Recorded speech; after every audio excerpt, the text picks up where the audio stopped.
Welcome to I news. America రాజకీయాల్లో వచ్చిన తుఫాను ఇప్పుడు హాలీవుడ్ ని ఖాళీ చేస్తోంది. డొనాల్డ్ ట్రంప్ వైట్ హౌస్ లోకి అడుగుపెట్టిన వేళ గ్లామర్ ప్రపంచానికి చెందిన దిగ్గజ తారలు దేశం విడిచి వెళ్లిపోతున్నారు. ఇది కేవలం పర్యటన కాదు, శాశ్వత వలస. కొందరు రాజకీయ కారణాలు చెప్తుంటే మరికొందరు తమ ప్రశాంతత కోసం వెళ్తున్నామని అంటున్నారు. అసలు హాలీవుడ్ ని వీడుతున్న ఆ స్టార్స్ ఎవరు? ట్రంప్ రాకతో వాళ్ళు ఎందుకు అంతగా భయపడుతున్నారు? మన స్పెషల్ రిపోర్ట్ లో ఇప్పుడు చూద్దాం. డొనాల్డ్ ట్రంప్ విజయం వాషింగ్టన్ లోనే కాదు, లాస్ ఏంజల్స్ లోని హాలీవుడ్ గల్లీలో కూడా ప్రకంపనలు సృష్టిస్తోంది. ఎన్నికల ఫలితాలు వచ్చిన కొద్ది రోజుల్లోనే పలువురు హై ప్రొఫైల్ సెలబ్రిటీలు అమెరికాను వదిలి వెళ్లిపోవాలని నిర్ణయించుకున్నారు. ఇందులో మొదటి పేరు ప్రముఖ talk show host Ellen డిజెనెరెస్.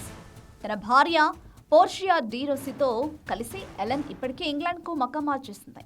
America రాజకీయాల్లో మీడియా ఒత్తిడి లేని ప్రశాంతమైన జీవితం కోసమే తాను ఈ నిర్ణయం తీసుకున్నట్లు ఆమె స్పష్టం చేసింది. మరోవైపు రోజీ ఓడోనెల్ ఒక అడుగు ముందుకేసి ఐర్లాండ్ కు వెళ్లిపోయింది. అక్కడ పౌరసత్వం కోసం కూడా దరఖాస్తు చేసుకుంది. అమెరికా అందరికీ సురక్షితం అనిపించినప్పుడే తిరిగి వస్తానని, అంతవరకు వచ్చే ప్రసక్తే లేదని ఆమె బహిరంగంగానే ట్రంప్ రాజకీయాలను విస్మరిస్తూ దేశం విడిచింది. ఇక ప్రముఖ నటి ఈవా లాంగోరియా కూడా తన మకాంలో మెక్సికో, స్పెయిన్ కు మార్చేసింది. రాజకీయాల కంటే లాస్ ఏంజల్స్ లో పెరుగుతున్న అస్థిరత, ఒత్తిడి వల్లే తాను తప్పుకుంటున్నట్లు ఆమె పేర్కొంది. కేవలం వీరే కాదు, రిచర్డ్ గేర్ స్పెయిన్ కు, క్రిస్టినా మిలియన్ పారిస్ కు వెళ్లిపోయారు.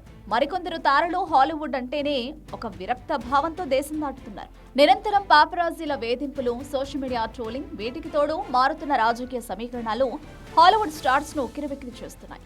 లిండ్సే లోహన్ లాంటి వారు ఇప్పటికే దుబాయ్లో స్థిరపడి ప్రశాంతంగా ఉంటున్నారు. ట్రంప్ రాక కేవలం ఒక నెపం మాత్రమేనా, లేక హాలీవుడ్ లోపల ఉన్న అసంతృప్తి ఇప్పుడు ఇలా బయటపడుతోందా? కారణం ఏదైనా అమెరికా గ్లామర్ వరల్డ్ నుంచి ఇప్పుడు మేధావులు, కళాకారులు ఒక్కొక్కరుగా నిష్క్రమిస్తున్నారు. ఈ వలసలు ఇలాగే కొనసాగితే హాలీవుడ్ తన కళను కోల్పోయే ప్రమాదం ఉందంటున్నారు విశ్లేషకులు. మరి ట్రంప్ పాలనలో అమెరికా మళ్లీ స్టార్స్ ను ఆకర్షించగలదా, లేక ఈ సెలబ్రిటీల నిష్క్రమణ ఇక్కడితో ఆగుతుందా అనేది ఇప్పుడు ప్రపంచవ్యాప్తంగా సాగుతున్న ఉత్కంఠ.